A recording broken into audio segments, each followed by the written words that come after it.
Olá, meus alunos do segundo ano, aqui é o professor Raimundo Pereira. Hoje vamos trazer a explicação do capítulo 3, que fala sobre protozoários, algas e fungos. São três grupos de ser vivo que, dando continuidade à parte microscópica, a gente já viu vírus e bactérias. Protozoários são seres muito pequenos.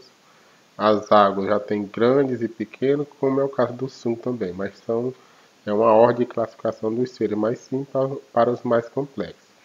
Aí são três grupos de animais, de seres vivos que nós vamos falar cada um. Então, o primeiro grupo é chamado de protoctista. Antigamente, existia o reino protista, mas com a avançada tecnologia, eles viram que os protistas incluía não só os protozoários, mas também algumas algas. Por quê? Porque elas têm características que se assemelham ao reino protista. Porque tem algas muito pequenas e tem algas que são grandes. E as algas eram incluídas nesse grupo. Aí eles foram, além dos protozoários, foi incluído esses seres vivos aqui no grupo dos. Aí inventaram esse grupo, protoctista. Aqui o protoctista é protozoário e algas. Aí a gente vai ver cada um separado. Então os protozoários podem ser encontrados nos mais diversos ambientes. São seres que são unicelulares, ou seja, que só é formado de uma única célula e são parecidos com as bactérias. Os protozoários. Ele tem uma relação com os seres humanos que provoca algumas doenças. Eles podem se alimentar de bactérias, de pequenas bactérias, ou ele pode entrar no organismo e parasitar. Os protozoários, eles têm estruturas simples, alguns são formados alguns com cílios, outros com flagelo, que a gente vai já ver o grupo. Aqui está um paramétro aqui nessa estrutura, um animal, um ser vivo aquático, ele mede alguns micrômetros e eles são, é um exemplo de protozoário. Aí vamos ver aqui a classificação dos protozoários. Eles são classificados de acordo com as suas estruturas que ele utiliza para se locomover ou para se alimentar. Os primeiros que é chamado, o grupo é chamado de ciliado. Por quê? Porque ele tem uns cílios parecidos uns pelos da própria sobrancelha do ser humano que eles utilizam para se movimentar, principalmente para se movimentar, para procurar alimento. Ele utiliza esse cílio. Por isso é chamado de ciliados. Os protozoários que têm essas estruturas é chamado de ciliado. Tem como exemplo aqui o tricomanífero, que é um protozoário que ele é pequeno, para vocês terem uma noção. Ele vive no intestino de um cupim. Ele se aloja no intestino do cupim e lá ele vai digerir a madeira que o cupim ingere, a parte da madeira. Ele é especialista em digerir a madeira que o cupim come. Outro grupo, chamado de flagelados, que ele tem uma estrutura, uma cauda, parecido que já viu o desenho de um espermatozoide, que atrás tem uma cauda. Eles também têm essa cauda que utiliza para se alimentar, para procurar alimento e se movimentar no meio que ele se encontra. Aí um exemplo aqui é a Giardia lambia. É um verme que atinge os seres humanos e alguns animais, outros animais. O outro grupo é chamado de risópodes. Eles utilizam essa estrutura que é chamada pseudópodes, eles englobam o alimento e utilizam também para se movimentar. Ele não tem uma forma fixa, ele pode adquirir várias formas porque ele é muito volúvel, é como se fosse uma gosma que ele fica se movimentando. Ele utiliza para se movimentar. E tem esse outro aqui chamado de foraminíferos, é um grupo pequeno que possui só alguns exemplares, que eles também são capazes de secretar uma carapaça, tipo uma coisa parecida com pedra, carapaça consistente, e é um desses exemplos. O outro exemplo aqui é um grupo chamado do plasmódio, chamado Amphicomplex, porque nesse grupo aqui ampicomplexos porque não tem forma fixa, eles mudam de forma. Aí vamos ver aqui agora como é que os protozoários se reproduzem. Ele tem duas formas de reprodução, assexuada e sexuada. A forma sexuada é quando ele se junta com outro protozoário, eles se tocam no outro e eles trocam material genético. Tá aqui nessa figura. Tem um que tem duas bolinhas amarelas e do outro tem duas bolas azuis. Quando eles se tocam no outro, que é uma conjugação, o material passa para o outro. E a partir dali vai surgir novos protozoários com características diferentes. É por isso que é chamado uma reprodução sexuada, porque há a troca de material genético. Outro tipo de reprodução é a assexuada, que ela pode ser por cisciparidade ou divisão binária, ou seja, um protozoário se transforma em dois. Eu já vi que as bactérias fazem isso, parecido. E qual é a relação dos protozoários com seres humanos? A maioria só provoca doenças. Doenças que podem ser graves, como por exemplo a tricomaníase, é uma doença que atinge, ela é uma doença sexualmente transmissível, ou seja, transmite na relação sexual, atinge os órgãos, pode causar infecções, dores ao urinar, no sistema urinário, e pode ser considerada uma doença muito fatal se não for tratada no tempo. A giardíase, que é um tipo de verme, ela provoca dor de barriga, a pessoa pega ela através da água contaminada ou alimentos. Ela provoca uma disenteria muito forte, dor de abdominal muito forte, e principalmente se ingerir o cisto dela.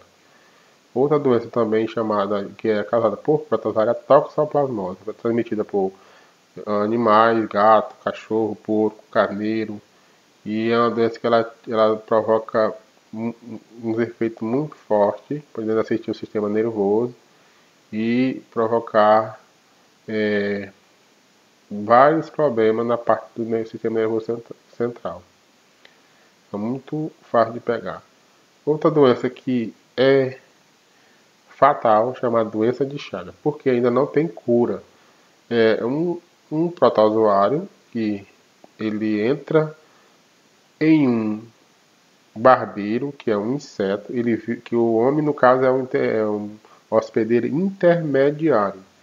Aí, como é que acontece? Esse barbeiro, ele recebe o protozoário no intestino, ele se desenvolve no intestino, e o barbeiro, quando ele sai à noite, nas casas que é de taipa, ele sai das flechas e vai até as pessoas e pica. Ele deixa as fezes no local com os protozoários. Quando a pessoa coça, ela entra na corrente sanguínea e ela vai alojar em órgãos, principalmente o coração. O que é que acontece? Ele fura o coração todinho. Se a pessoa não tomar remédio antes, depois de estar atingido, só tem uma forma de a pessoa sobreviver se fizer transplante. Porque o coração perde a função, perde a elasticidade para bombear o sangue para o organismo. Aí, sendo assim, ele se torna uma doença muito grave, porque ainda não teve cura para essa doença. Outra doença também é a leishmaniose. São feridas que acontecem na pele e é provocado por esse mosquito chamado mosquito palha. Vocês já viram falar. Agora vamos aqui para as algas, para o vídeo não ficar muito extenso. Então as algas é frequentemente utilizada para um grupo formado por vários seres proctoctistas. As algas, elas são muito parecidas com plantas. Mas por que elas não são plantas? Elas vivem especificamente nas águas de rios, mares e oceanos. Existe delas que são microscópicas, que pode numa gota conter várias algas, e pode ter algas que podem dar até 40 metros de comprimento. Mas por que elas não são plantas que têm muita aparência? Quando você vai ao mar, você vê na praia algumas águas que a maré deixa. Porque ela não tem vasocondutores. Mas ela tem uma coisa em comum com as plantas, que é fazer fotossíntese. Ela é quem fornece todo o oxigênio que tem nas nas algas. Aí os peixes, os seres que vivem no mar ou nos rios, eles respiram pelas brânquias através do oxigênio que é produzido por essas algas. Ela tem um papel muito importante na cadeia aquática. Aí existe três tipos de algas. Algas verdes, que essas aqui ó, da imagem, e é chamado de clorofitas. Ela tem um pigmento da clorofila, parecido com a das plantas, composta por celulose, entre outras substâncias. Ela pode chegar a ser pequena e pode ter algum certo tamanho razoável. Vamos ver outro grupo, algas vermelhas, algas pardas, também chamada de algas marrons. Ela tem uma estrutura parecida com a das águas verdes, mas só que ela tem, ao invés dela ter a clorofila, ela já tem outra estrutura, a fucoxantina, que é uma estrutura também que dá cor à sua consistência, dá a cor à sua estrutura. E há outro grupo que é as algas vermelhas, também chamado de feofícias. São algas que podem chegar a um tamanho bem grande, até 40 metros. E também tem o dinoflagelário que está nesse mesmo grupo, que são uma estrutura bem pequena, e pode ser parecida com cristais, mas são algas. E ele coloca aqui também um fenômeno que acontece nas marés, quando a água fica vermelha, porque as águas se reproduzem exageradamente, as águas vermelhas, e ela fica com essa cor avermelhada e pode provocar uma toxicidade para os animais que estão nesses grupos. Agora vamos ver aqui qual é a relação das águas com os seres humanos. Muitas delas são utilizadas para alimento, muitas substâncias são feitas através de algas. Quando você toma um sorvete, aquela consistência liguenta é uma substância que é retirada das algas. Faz com que os sorvetes sejam tenham aquela consistência pegajosa. É uma substância chamada agar. O agar é botado em vários produtos, como sorvete, laticínio, geleia, mistura para bolo, entre outros. E também no Japão eles utilizam ela também como alimento para preparar alguns pratos. Aquela folha verde ou de outra cor eles utilizam para fazer alguns pratos nos japoneses. E como é que ela se reproduz? Parecido com as outras que a gente já viu. Produção sexuada e assexuada. A sexuada, quando ela tem na divisão celular dela, a meiose produz estrutura, ela vai haver uma fecundação e vai formar um organismo a partir dali. Aí dali ela pode cair também um pedaço dela de broto, e esse broto pode transformar em outra alga. Nesse caso aqui, quando ela sai um broto, é assexuada, porque ela não houve mistura de material genético. E para finalizar, vamos falar aqui dos fungos. Os fungos, muitos anos ele foi considerado como vegetais, mas devido ao avanço da tecnologia, permitiu concluir que ele não tem algumas estruturas básicas que um vegetal tem, como por exemplo a celulose. Ele não tem celulose e eles são organismos que eles se alimentam decompondo outros organismos. Um exemplo bem clássico para você lembrar de fungo, quando você deixa uma comida dentro do fogão e ele cria uma estrutura amarronzada, que a gente chama de mofo. Ali são os fungos que estão no ar e ele vai se reproduzir em cima daquele alimento.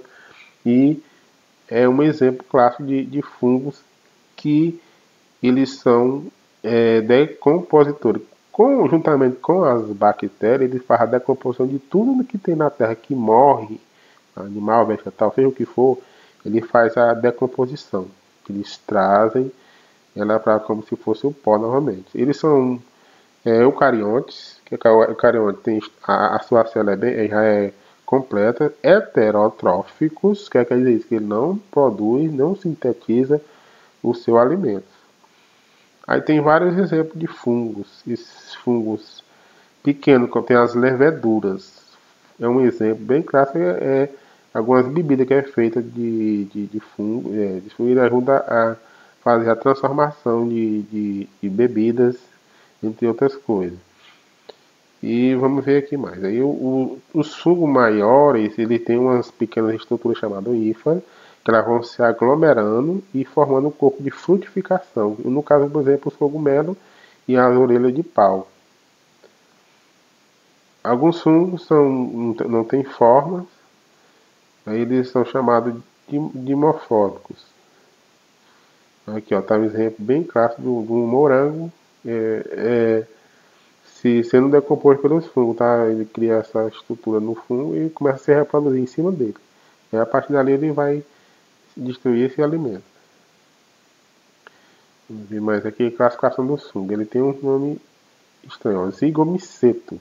São fungos filamentosos e decompositores, também chamados de saprófitas. Ou seja, ele faz a decomposição do que está morto. Ou de alimento que estejam bem fácil de receber ele, que ele anda no mar, os seus esporos, às vezes a pessoa nem vê e ele começa a se reproduzir. Por isso que quando passa do tempo ele está tudo decomposto. Aí o outro grupo aqui é o ascomicetos. Esse parecido aqui com cogumelo. É um tipo de cogumelo, só que de forma de asco. Ele tem uma cápsula, essa cápsula libera os esporos e ele vai se reproduzir. Tem também esse outro tipo aqui, que é a orelha de pau, que é chamado de Basidiomicetus. Eles são praticamente três grupos, ó. Basidiomicetus, Ascomicetus, Zigomicetus. Aí tem outro grupo aqui que é um grupo chamado de Deuteromicetus, também conhecido como fungo imperfeito, que não tem uma forma fixa. Eles mudam. A reprodução do fungo, ele ocorre por esporos, hifas. A produção do fungo, ele vai formar uma estrutura, uma cápsula. Essa cápsula está cheia de esporo e quando ela é liberada, ela cai no ambiente.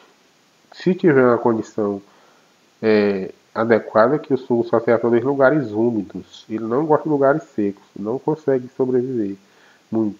Aí ele vai se reproduzir. Aí a reprodução sexual também é parecida. Ele produz algumas estruturas, essa estrutura junta com a outra e a partir dali vai formar um novo fungo.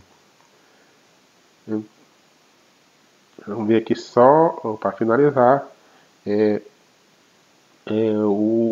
qual é a relação que o fungo tem com os seres humanos. Ele produz, por exemplo, o fermento do pão. A maioria um dos produtos dos fungos é produzir fermento biológico. Esse fermento ele é utilizado na fabricação de pão e entre outras massas. Macarrão, entre outras coisas. Mas também pode provocar doença. Uma mais simples é a coceira. Em geral, que a gente chama de micose. Essa coceira geralmente pano branco. Na boca ele provoca aquele sapinho que as pessoas chamam. Também chamado de candidíase. E tem essas formas acinzentadas e vai infeccionando na boca. Se não tomar medicamento, pode ficar grave. E tem alguns fungos que também é comestíveis. Mas tem um que é tóxico, que tem muita parecida, tem que saber, tem que conhecer para poder utilizar como alimento. Um deles bem conhecido é o champignon, que é feito em vários pratos. Muita gente aprecia e é um pouquinho caro. E tem um fungo que tem veneno, que a gente até utiliza em rituais. E eles utilizam ele. Então, pessoal, para finalizar, aqui está o resumo do que o capítulo 3 fala desses três grupos de seres vivos. Já coloquei a atividade, vocês já devem ter até começado a fazer. E vamos finalizar por aqui. Até a próxima explicação.